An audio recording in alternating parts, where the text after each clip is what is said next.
Go to browser. Now search this. Okay.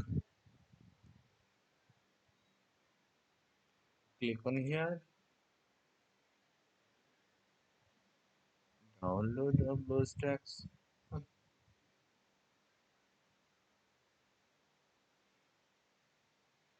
Just wait.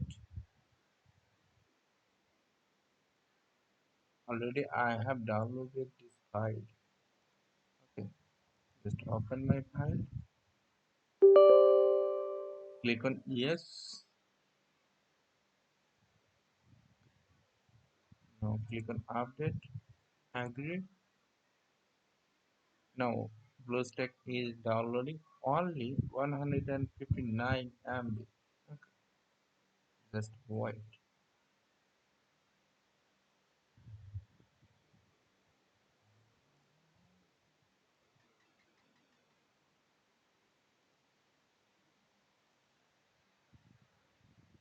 Okay. After installation, you will see Bluestack is like this. Okay. And you can find here